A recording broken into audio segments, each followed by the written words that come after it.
Welcome to this week's episode of Pondering Play and Therapy with me, Philippa. And me, Julie. And this week's episode is about play and symbolism. And we were just discussing before we started the fact that I've got lots and lots of notes written in front of me. And Philippa, you've got a blank sheet. There's my... Tell me why you have a blank sheet when we're talking about play and symbolism. That probably really does symbolise how I go with life, in that I just most of the time wing it. Hope that the universe is going to give me inspiration and I am going to get along. I guess for this one, it's really hard for me to get my head around what we're going to be talking about. I think it's a really valid conversation that we're going to have, because we have had a little bit of conversation a while back about this. But I suppose I don't know where I think about it would be the thing. And Okay. when you talk, that will help me to start to think about what I think about. Does that make sense? And then I'll be able to Absolutely. say it. And I think that's the whole point of a podcast, is to listen into another conversation as a listener and to think, oh, I haven't thought to think about that yet. Hmm. But for listeners to begin to think, well, where do I sit with this? So in thinking about play and symbolism, I'm a play therapist, which is different to your training and the way you work with families. And a huge amount of what I do in the room with children involves symbolism. And I'll talk a little bit more about what that is. A lot of what you do, I think, in your work with children and families is about relationship, is about the adult and the child, whether that adult is the parent or carer, grandparent, foster carer, and the child, or whether it's with you and the child. Or often, I think, in theraplays, a practice we all do, we both do, and it's about the relationship between all three. But it's about what we sometimes call primary relationship, where there may be an object involved. There might be a cotton ball or a balloon or some food, that there is an object involved, but that object is the thing that it's meant to be, in the sense of we're all calling it a cotton ball. It is a cotton ball. And yeah, we might be using it in slightly different ways, but it doesn't take on another meaning. So a lot of the work therapy practitioners do, and a lot of work other therapists do, is with the body of the person, the adult or the child, and the play that you're doing is about building that relationship, noticing when that relationship gets stuck, bless you, noticing when that relationship is gritty, and noticing when that relationship is smooth, and perhaps using some objects to be the focus of the play, especially when the focus one-to-one can be too intense.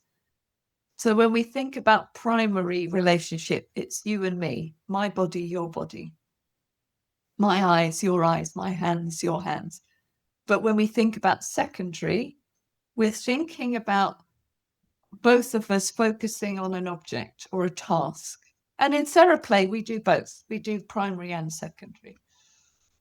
So what I'm thinking about, though, today is in my practice as a child-centered play therapist, where I don't plan anything. So I don't have a list. I don't have a Post-it note stuck on the wall that I would do in a therapy session. And what I say to a child when they come into the room, whether it's their first time or their 70th time, if it was you coming into this room, and this is the room that I have my clients come into, I would say, Philippa, this is your time to do and say just about anything you like. Shall we see what happens? And then I generally sit down and really do see what happens. Yeah. And so often what a child chooses to do involves some sort of symbolism. where an object becomes something that's beyond reality. So they'll pour water into a little plastic teacup and call it hot chocolate. So there's symbolism going on. Yeah. Mm-hmm. They'll use their whole body as a symbol and say, right now I'm the lion and you're the mouse. So they're putting both of us into a symbolic role. Yeah. Does that make sense? I guess children play like that in their everyday lives, don't they, as well? Yeah. So there's nothing, in a sense, there's absolutely nothing special about that. So sometimes as play therapists, and lots of people talk about this, play being a child's main language. They'll have a spoken language, they'll have a bodily language. We talk about body language and cues, but play, and especially symbolism, is very much what children do. From under a year, a child can do, a baby can do a pretend sip from a cup or a bottle. They can play around with reality. And you've probably heard of Donald Winnicott. Is that a name you've heard? Yeah. His sort of most famous book, or the most famous book I think of, is called Play and Reality. When am I playing? When am I in reality? And when do those two feel the same? There's a link between them, but there's also a separation between them. So if I'm sometimes doing therapy or some other games, sometimes children that I work with can accept some things by being a cat or a dog or a tiger pup. They can cope with being nurtured, with being fed, with being touched when they are that puppy, but they can't when they are Joe. Yeah, do you know what I mean? They find it easier to, for whatever experiences they've had as themselves, it's very difficult to accept nurture care, those sorts of things. But as a puppy, they can curl up on their parent or caregiver's lap, have the blanket over them, and be fed Maltesers as doggy chocolates. That's manageable for them. So would that be symbolism?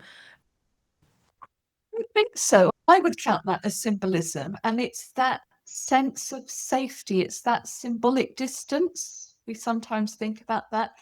I can't relate to you entirely as me and you.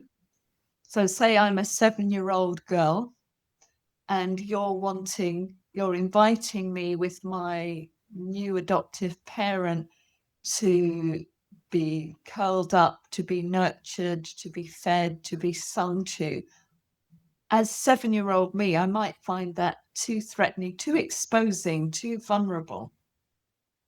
But if I pretend to be baby me, or if, as you say, I pretend to be an animal, a creature, a soft creature, a young creature, then I can receive all of that in a way that isn't shaming, isn't making me feel vulnerable, isn't making me feel scared.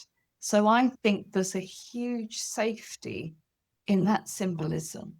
And I guess you can also be cross and hurt people, can't you? Because you can be a tiger that kind of scratches out and says, no, like maybe if you are, I suppose I'm just thinking about this, is that maybe if you are a child or a young person who has to mask a lot, has to hold in all those feelings and be really pleasing and be really compliant because that's how you've learned the world works and keeps you the safest, is if you are pleasing and compliant, but actually inside you really got all these feelings that maybe by being a fierce creature, you can be a bit of both. You can be the, the puppy or the lion that kind of accepts some nurture, but then you can also be quite fierce and lash out at the adults in a way that maybe you couldn't say no or you couldn't do those things as you. Yes, absolutely. And I see that happen a huge amount in this room. Somewhere in that corner at the back, I have those swimming noodles, big long tubes of foam that you use in the swimming pool. And I cut them in half and they become whatever a child wants to use them for. So often they'll say, "Is this a sword?" And I'll say, "In here, it can be just about anything you want it to be. You want it to be a sword? Yeah, let's go for that." And sometimes a child might come in. I see them come up the path. I work in my house, and this is the front room in my house. So I can see them walk from the station or the bus stop or get out of the car, and I can see what sort of mood they're in. And often the child has stormed off from the parent, or the child is 10 yards behind the parent. Something big is going on. And then at my door, I have a normal push button doorbell, but I also have a little ding-a-ling doorbell. And again, I can tell by the way the child rattles that doorbell what sort of mood they're in, what sort of emotional expression is going to burst through the door. So sometimes it's, oh, they're curled up in their coat and they don't want to leave the parent to come in. That can be very hard for them. Other times they fling the front door open, they throw their shoes down the corridor and they slam the front door. Sometimes slam it in the parent's face and I have to reopen the door for the parent. And they're in the room and they are absolutely full of rage. Full of rage at what? Maybe they don't know, maybe I don't know yet, but there's this enormous rage. And occasionally a child will come in and be very destructive of what's happening in the room, will push me, will want to bite me. I'm fairly slender, but I'm fairly strong. And it will be a huge amount of physical aggression that comes into the room. So I will then invite the child to say, and sometimes I'll say, let's put it on the stage. And I'll say, who are you? Or what are you? And they'll say, perhaps, I am the lion and I just want to bite you and I want to throw everything at you. And I'll go, whoa, yeah, you're the lion today. And then I might whisper, like a little stage whisper, what do you want me to be? I want you to be the tiniest ant because I'm going to squash you and eat you and destroy you and all your friends. So, right, okay, I'll be the tiniest ant. So somehow this is much, much safer for me and the child, as you say, to play those big aggressive feelings or those tiny, nurturing, vulnerable, young feelings. It's much more kind of acceptable for the child to be able to be that wholly, fully, when they're in a symbolic situation, when they're in a role play. Yeah. So that's them. So another thing that sometimes I do, certainly, sometimes if children can't quite access therapy because maybe there's a lot of trauma that's preventing it, or that we've done therapy over the weeks and the months, and there's some trauma still left, but actually they've got that sense of felt safety and security and all. So therapy isn't the right thing. So the other thing that I do is sand tray. So I've got a sand tray and I've got a load of toys that, there's rules about the sand tray and what and how it's used. So sometimes the kids will, very rarely, I would say, in my experience, they actually put human shaped things into the sand tray. There is a whole range of ethnicities, of ages, of shapes, of sizes, of little wooden figures, plastic ones, a whole range. But I would say very rarely does a human shaped figure go into the sand tray. It's often a range of other things. Animals go in there, Sometimes some kids won't even put animals in there for ages. Anything living doesn't go in there. Would you say that symbolism is being played out in there? Because that's often a question I get asked by parents is, are they just playing in the sand? My thoughts are, no, we're playing the same scene over and over again. But would you say that the symbolism within that? Absolutely. So I'd think about, say, the role play, I would say that's symbolic because me and the child are enacting, being symbolically something different to who we are in reality. We are playing somebody else. Yeah. But I'm embodying it. It's the whole of me that becomes that character. Sometimes it's just the child doing it, and the child wants me to witness. I remain Julie, the play therapist, and they are the lion, and they don't want me to interact with the lion. They just need to show me something about the lion. So I'm not always in the role play. Sometimes Yeah. it's like I'm watching the stage. And I But guess then, that's sorry, I know I've asked you about this, Andre, but that yeah, just made another question come into my head about the importance of witnessing, because that, in some ways, I'm guessing, is validating the experience of the child, the lion, which then is validating the experience of the child. Would that be right? We will come to the sand trait, but I so yeah, just I'm going to go back to that. I'm going to go back to the sand trade before I forget. okay. But I think that issue of witnessing and validating is huge as well. So we can come back to Come that. on to that at the end. But Yeah. let's go back to the sand tray. Yeah. So the sand tray, I've got two sand trays like lots of play therapists would have, a dry one and a damp, wet one. And the wet one is one that water can go into. The dry one remains dry because there's different features about those. Yeah. But to what extent do children put their story into the sand tray? And I often see that. I see it played in the sand tray and outside and around the sand tray. I rarely see a whole story or a whole scene played out in the sand tray. I've got quite small sand trays, and I think that might be part of that. I also have a room with a lot of other resources. So I'd say it's used pretty much in every session in some way. Things going into the sand tray being buried. So Buried is a very common theme. I don't think I have ever worked with a child that hasn't at some point buried and either wanted to find them themselves or wants me to find them. And the level of difficulty depends. Some children, that's all they do for weeks is bury the marbles or bury the stones. And there's a degree of difficulty that they want to create in me finding them. Yeah. Or their parent finding them, because mine is always done with the parent, and I know yours is different. Would that be symbolic, do you think, that finding of stuff? Yeah.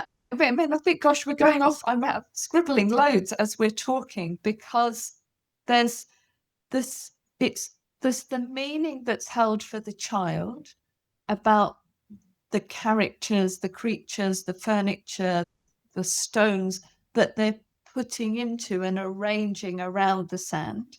So some sand trays are done as static pictures, and then we look at the picture together. So it's almost like they've created a piece of art, a symbolic piece of art, but in 3D form in the sand tray that might have people in it or bicycles or furniture, dinosaurs, insects, and then inanimate objects. So it might be static.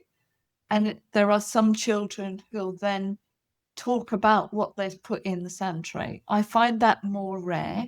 It's like coming out of the metaphor to talk about what they've just done. Yeah. Generally, I find it's more things moving in and out of the sand tray. Yeah. That might be part of a story that's mainly happening in the doll's house or on the road map. And this is the den, or this is the machine that kills all creatures, or it's the sand and its tray is part of a bigger story. So I'd say all of that is very symbolic. But then I think what you've touched on there is very common practice of burying things. Even if I go to the beach and I'm sitting, I don't know, on the beach at Canvas Sands in the south coast of England and just running my hand through the sand, I find myself burying my toes or burying my hand or putting my sunglasses case under the sand. Just there's something about covering up and uncovering. And I think often I resonate a lot with what you said there about children who will bury things for many weeks, that each week it changes slightly. And it's about, well, I don't know, for each child it can be different. And I'm not somebody who will read a book and say that means this. If a child does this, it means that. I don't work with interpretation like that. I know some practitioners do. I'm interested in what this child means by doing that. So you're right. Sometimes they'll bury things and want to just leave them. And we'll say, I don't want you to pick any of that out for next week. I want you to leave it all in. Yeah, I think that's the most tricky, don't you? Most of my kids will say, can you just say like this till next time? I just have to take a photograph and then I recreate them and say, I can't leave them in, but I'll make sure it looks as much as I can like it does now. And I'll take a photograph and recreate it for them again so they start off. Because I suppose for me, I wonder if, and it's different because I have the only thing that we're doing is the sand tray. We might do a little bit of therapy before, we might do a little bit of therapy afterwards, but it's almost like the story like has to keep shifting just slightly, almost like the sands shift when they move. Like you say, the things that are buried become different. They maybe become more ladybirds or something that are maybe you might say, oh, I wonder if they're scared under the sand there. Or do you know what I mean? They start off with marbles or stones and you just find them and those sorts of things. Food, I often have children who certainly have experienced neglect start to hide food. I worked with one young man and he made a food mountain with all the food in, but then put a rat in the middle of it so that the rat was the rat's food, which I guess in itself is quite symbolic. I think there's something about what is actually buried. And as you said, asking or pondering with the child, oh, I wonder what that ladybird or whatever is feeling under there, especially when the big dinosaur comes and sits on top.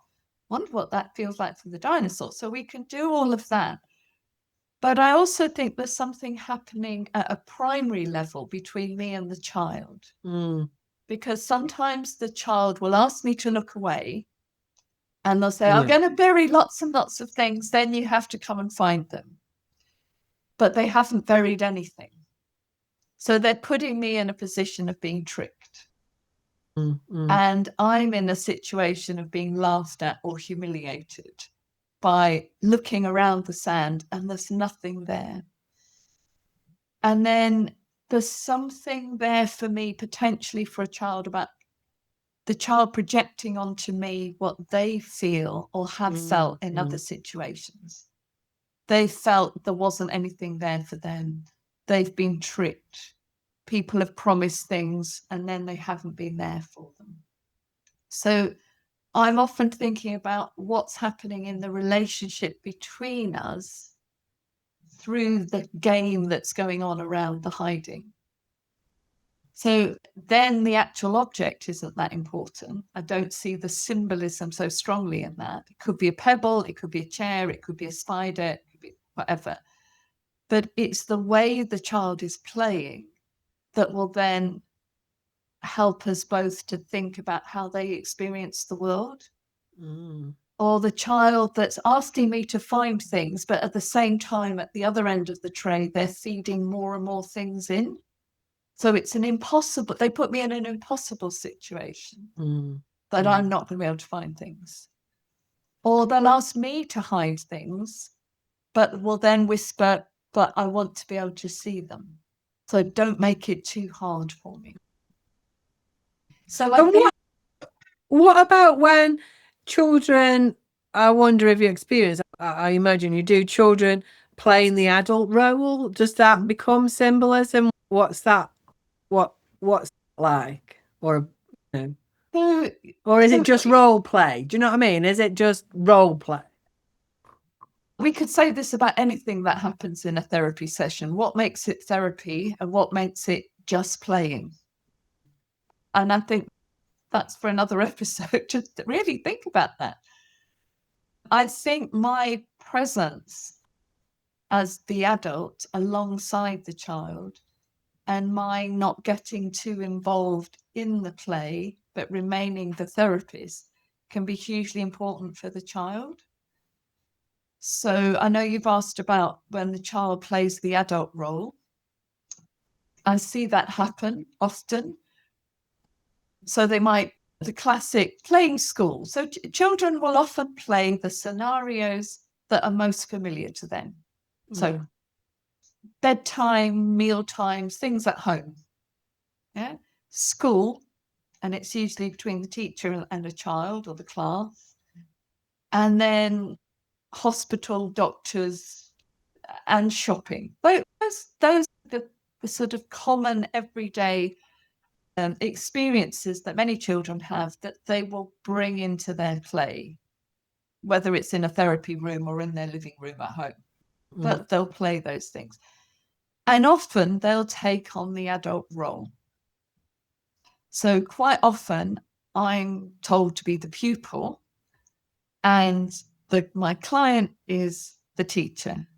And oh my goodness, do they play those teachers with great gusto.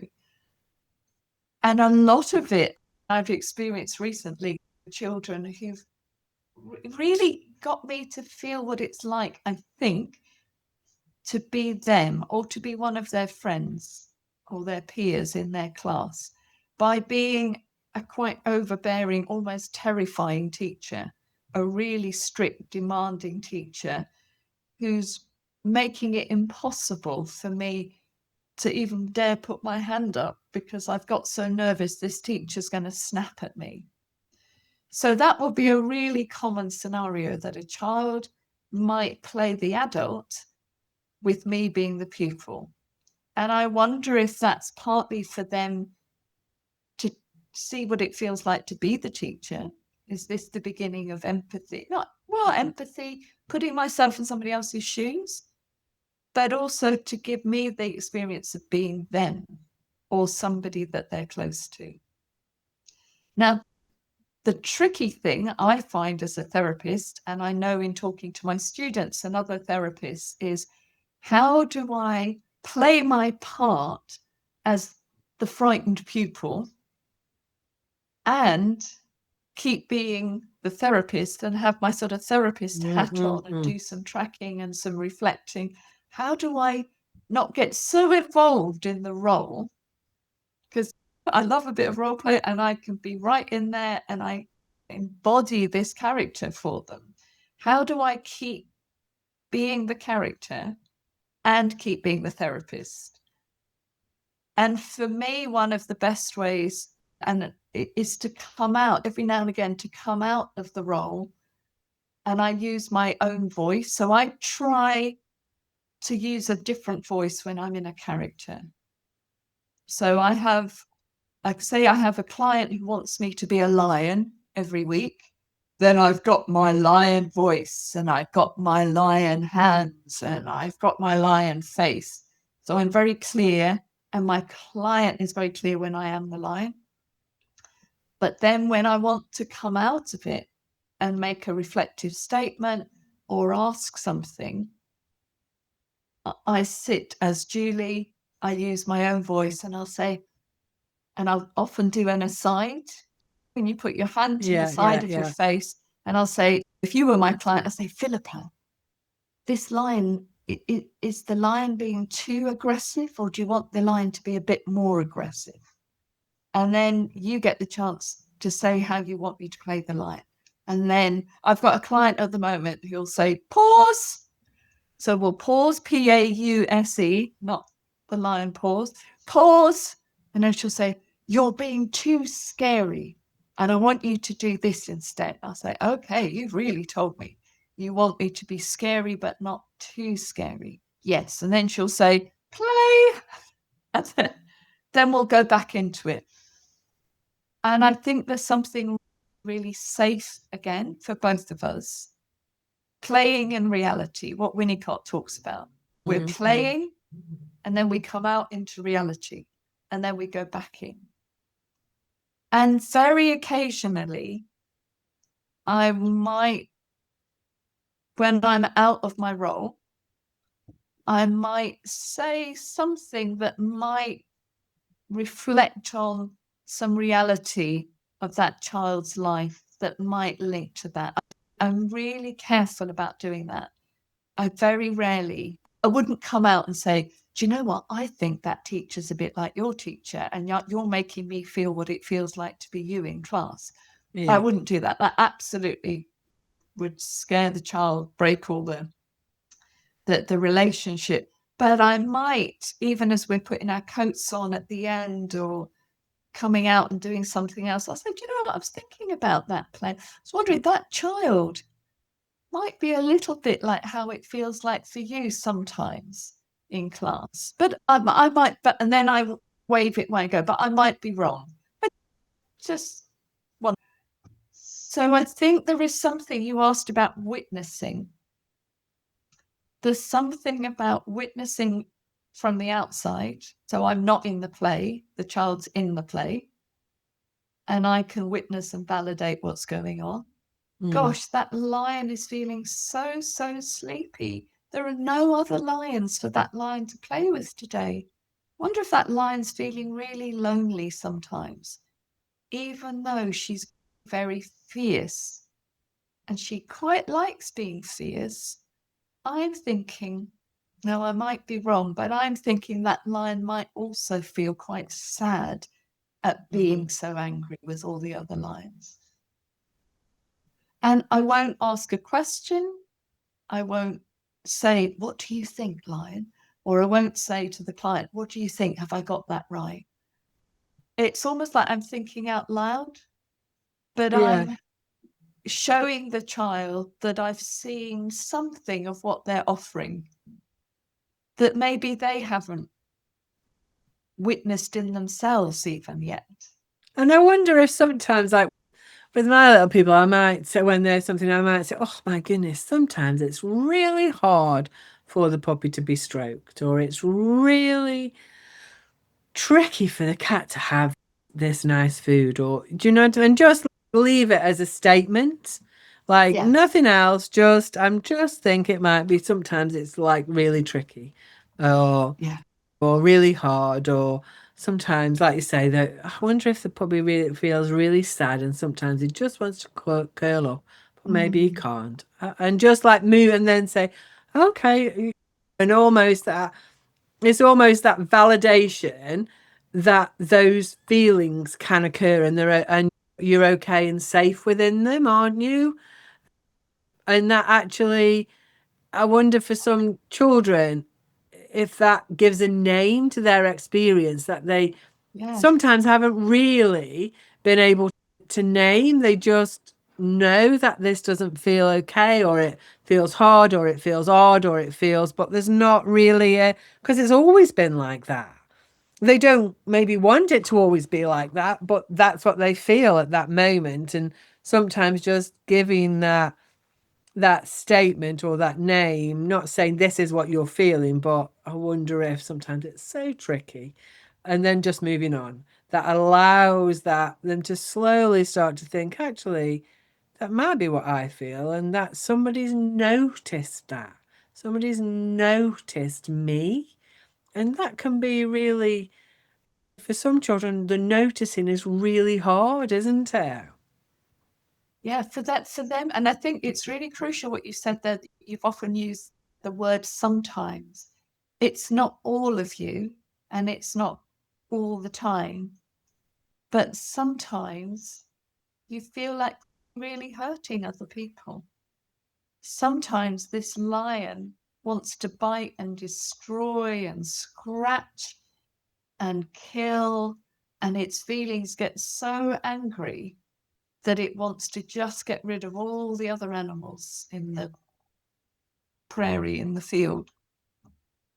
And as you say, sometimes that's the very first time the child has even recognized within themselves that's what's going on, that they can begin to separate out feelings, that I'm not always all angry, but there are some times when I feel destructive and angry. There are some times where I feel small and vulnerable. There are some times when I feel sad and lonely. And it begins to unmesh some of those complex feelings that up to that point may have been just all held as I am this total ball of mess. And that's when I often see the child who can't stop moving because it's almost like they're trying to get rid of or sort out this yucky sense of mixed up stuff within them. So that brings me to another thought, really, is that sometimes with children, when we're talking about feelings, it's really hard. They might be able to name the feelings. Yes, I feel angry today because, but actually, what does anger mean and where does it come from? And, To you feel know, it first, they need to yeah, have the experience of it first. yeah, and it's all just, and it's sometimes I'll talk about anger as sadness is bodyguard and all these sorts of things. But sometimes I'll say, shall we create it? Shall we draw it? Shall we make it? Shall we? What would anger, if your anger, what would your anger look like? So it's, I guess it's that Winnicott, that third thing, or there's a kind of the narrative family therapy. Michael White often talks about that taking it as an external thing, so taking it out of the child. So externalization really is what we're doing, aren't we? So we're taking anger away from the child and starting to think about anger as, what would it look like, what would it do, what's helpful for anger, what's, so is sadness helpful for anger, is frustration helpful for anger, what makes anger smaller or disappear, happiness, joy. So you're taking it away from the child. And would that be symbolization? Because you're then creating anger as something else or not? Yeah, I was thinking that would be a very different way to the way I would work. I think I would always start with the symbolism that the child brings. So I would say we've got onto this lion thing. So let's say this child is enacting being a lion, and this lion is sometimes very angry and aggressive and destructive, but is also quite lonely and sad and feels quite vulnerable. So let's say that's the story, the symbolic story that the child has brought to the room. I think I would stay within that metaphor. I would stay with that as if for the child and maybe introduce some of what you've just spoken about. Oh, what does this anger need? What does this lion need? What would help this lion to not feel so lonely? I would keep within that because I think that's at a much more bodily, emotional level. I suppose what I'm wondering is if you're not doing play therapy. Do you know what I mean? If you're a teenager and you're coming and you're wanting to think about these emotions and externalizing them and creating something else with them, would that still be symbolic or would that not be? I think, yeah, then what you're talking about then is starting with the cognitive and then creating a symbol out of it. Yeah. So Yeah, I because think, often kids can name, can't they? Yeah, I've got anger you know, how many kids I see say got anger management problems and they haven't. They've got big feelings that are unresolved. and big people that haven't always scaffolded them. There's lots of reasons for it, but they come with this Yeah. story of anger management. School have said that I've got anger management. They've come along to deal with anger or to deal with anxiety. Yeah. And but it's cognitive that they Yeah. know that Yeah. so we're trying, yeah, it's trying to help them connect to, okay, what is that like for you, not for school, not for mom, Yes. not for your siblings, what is that Yeah. like for you, what makes it easier, what makes it harder, and sometimes taking it out of them. It's Yes. almost going back to that child. We've done some episodes having it about, I think when we were talking about rupture and repair, about separating the toddler from their behavior, in that you're okay, the behavior's not. And in some ways, I think when you're talking about big feelings, sometimes for me it's helpful to separate. It's not that they are angry, it's that they experience anger, Mm. and those are that it's a different thing, and almost taking anger out and And creating, looking at it. yeah, Yeah. And I am reminded of a client who exactly had come. He was it's probably about an 8 or 9 year old boy. I've got anger management yeah, problems. That's what I've been told. I've been sent to you. You need to teach me how to deal with my anger. I want some. And he was saying, I want some strategies. yeah, yeah, So, well, let's get to know your anger first. Yeah, yeah, but what do I have to do about it? I said, but I don't know what anger looks like to you, feels. And then he created just on his own, I hadn't prompted him to do this, islands. It was on big sheets of paper, and he had a sadness island and an anger island and a content, happy, joyful island. And then he placed objects on that island. And then it was like suddenly the two of us could look symbolically yeah, at what all of those feelings are for him. He can't get me to be inside his body and inside his head and feel it as it feels for him. We yeah, don't yet have a mechanism to do that, to really get inside somebody else's body and feel what anger, or what we're naming as anger, actually feels like. yeah, We can ask a child, or a child might show us where in their body something's happening. My yeah, fingers want to do this. We can see it. The child is doing this when they're angry, or their feet are kicking, their extremities start going. But this young lad, he was able to begin to put out in symbolic form what those feelings meant to him. And then we could begin to look at them, and he could tell me about them. For him, it was in islands, and what sort of greenery was on the islands, and what sort of rocks were on the island, and so on.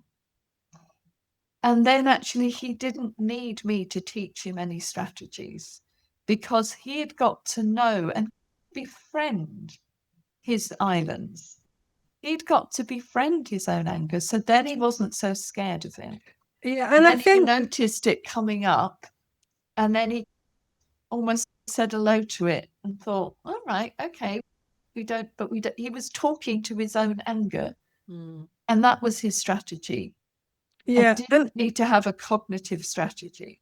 yeah, and I suppose one of the things for me is when we were thinking about feelings and symbolizing them, and that is, like, we talk about them as positive and negative feelings, don't we?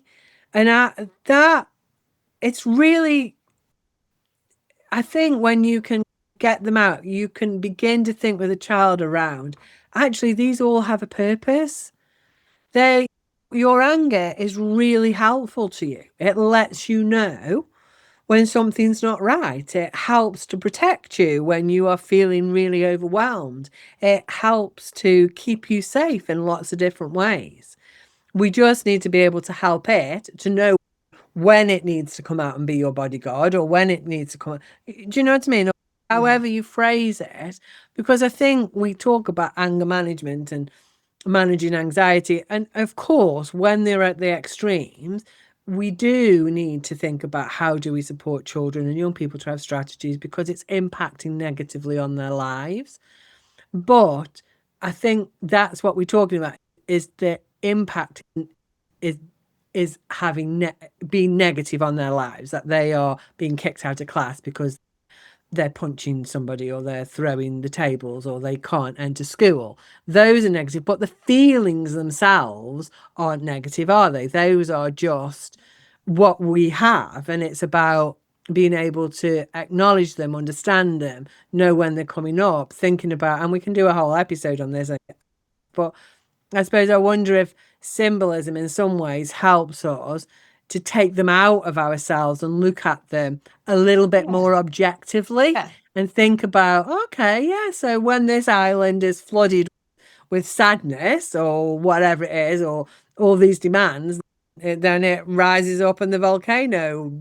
I don't know if that's what he did, but do you know what I mean? It can Yeah. help you objectively begin to understand what is going on for you. Yes. And I think that's the most important thing for you, because my anger and your anger are different. The things Mm. that bug you and irritate you are thankfully not the things that bug and irritate me. Hence, Yeah. we managed to get a newsletter out because you write it and then I tidy it up Yeah. because that bit bugs you and the other bit bugs me. Knowing what are the things that bring me joy and what are the things that bring you annoyance, and they can be quite different, but we need to put it out there to have something, an example. Yeah. I think when adults are working in therapy, if especially if it's a talking therapy rather than a creative arts or bodily movement therapy, there's still a lot of symbolism in that sort of free association. I thought about this and then that made me think of that. And if there is still, I think, that free association, that playful symbolic work, even in Mm. adult talking therapies. I just have one more question. I'm just aware that we've probably only got about 5 minutes left, so I just have one more thought that came to me when we were talking about this. Sometimes children maybe who are going somewhere or maybe going to school and they're a bit anxious about it or something like that, and we give them something, we would call it a transitional object, wouldn't we? So there was a little girl that I worked with, and she really struggled to leave a carer, and so she had this little heart, and we put some glitter in it. So when it was in her pocket, and when she got anxious, she could squeeze it, and then the glitter would be on her hand, and that was the love of the foster carer. Do you know what I mean? So it would remind her that actually my foster carer is still thinking about me. I'm still there. I'm still all those sorts of things. And I guess those are symbolic things, aren't they? Where we have these transitional objects that help us move from one thing to another. Or I know some things might be concrete, but we can have symbolic things that help us just, yeah, move around and hold people close to us in a way. Yeah, and I think there is that sort of stage of needing that to be an actual object, a handkerchief or a sock that's got mum's perfume on it that I can sniff at school during the day. It could be an actual object like your glitter heart as a step towards being able to internalize the other emotionally and bring them to mind without needing to have the object. I can remember my mum without having to have an object or a photograph of her. I have internalized Mm. her and But I then can do we sort of, move on? I suppose I'm just thinking about when people pass and then you get their ashes made into jewelry or things like that. Is that not a symbolic thing as well? Well, it's a symbolic, but it's also an actual thing, because it Yeah. is the ashes of the person. That makes me shiver.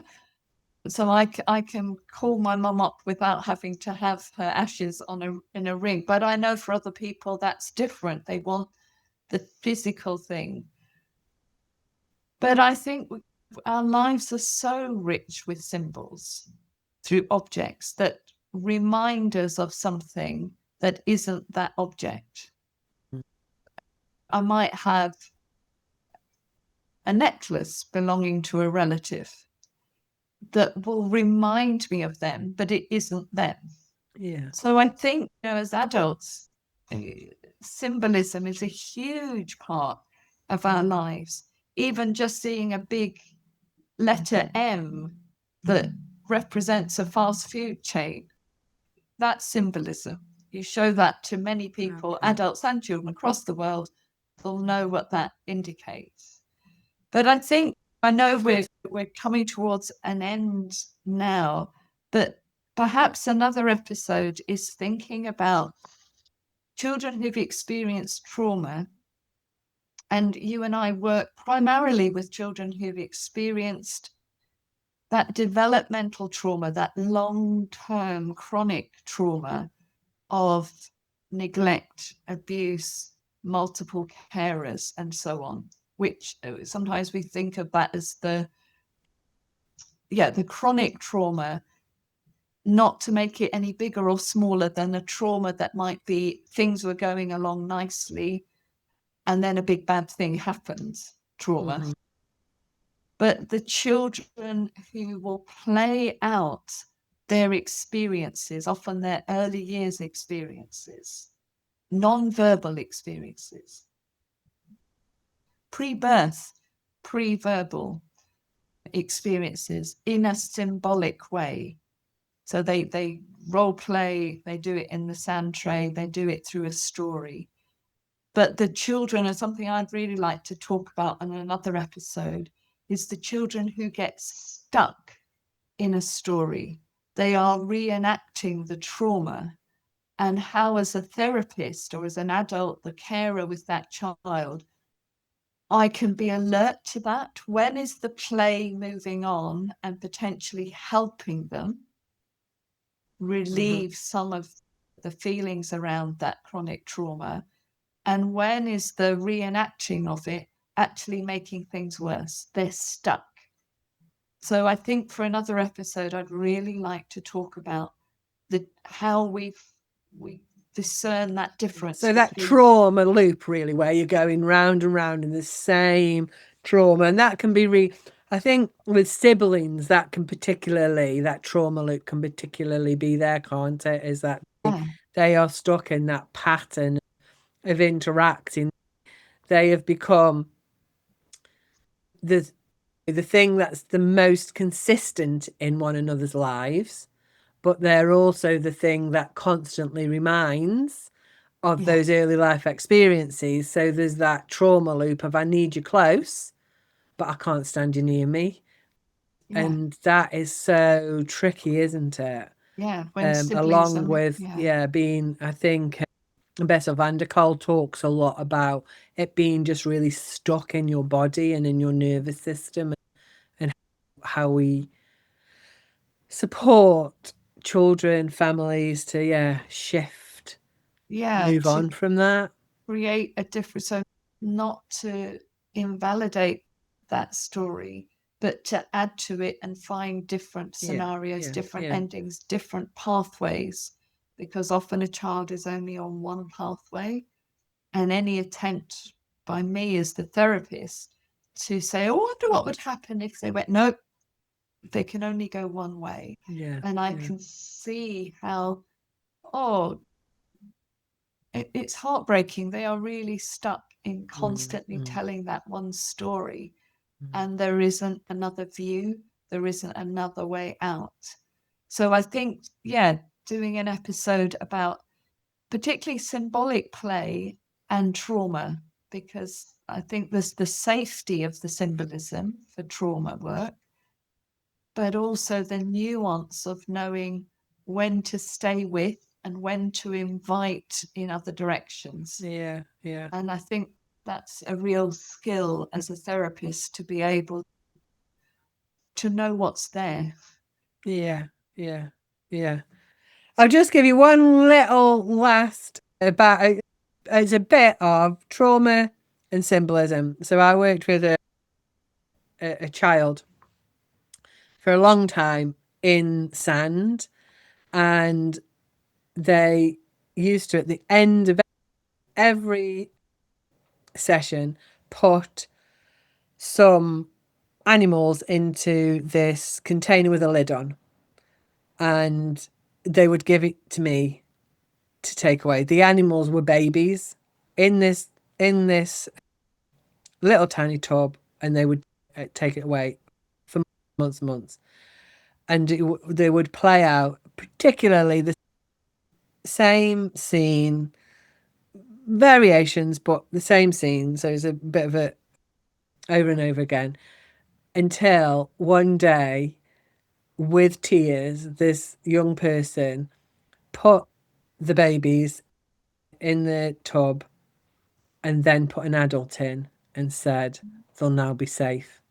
And he gave me the tub. And actually, we only did a few more sessions and it ended.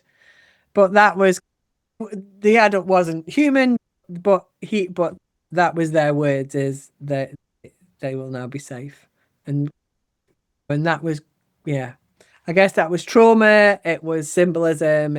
It was the shifting towards the end. And it was quite a lovely moment, really, that you just sometimes have to stick with, don't you? Because it can sometimes you wonder what on earth is going on here. That's it. The trust of just week after week after week of a same or similar story, and just noticing those tiny nuanced differences. And then every now and again, there might be a massive difference. Yeah, yeah. And I don't try and interpret what that means. I can have my own thoughts about what that might mean for the child, but ultimately, it's for the child to, over time, make their own sense of that. Yeah. And it might not come with words or cognition. It will be No, and I think it's just an honor to be part of that process, isn't it? It's just such a privilege to be able to witness someone's journey and have that trust that they will come back and play that each week, or connect with you each week, even when it's been a hard week. And that in itself, take it where they need it to go. yeah, yeah. I can guide, I can invite, I can notice, but ultimately the child takes that where they need it to go. And that's powerful, to trust a 5-year-old to take their own healing underhand. I just find that amazing, but it does happen. So that is a great place to end. So thank you for listening to this episode of Pondering Play and Therapy. If you have enjoyed it, please subscribe to our channel. If you're watching on YouTube, leave us a comment. We really appreciate it all, and it helps other people know that we are around. So thank you very much, and goodbye. Bye-bye.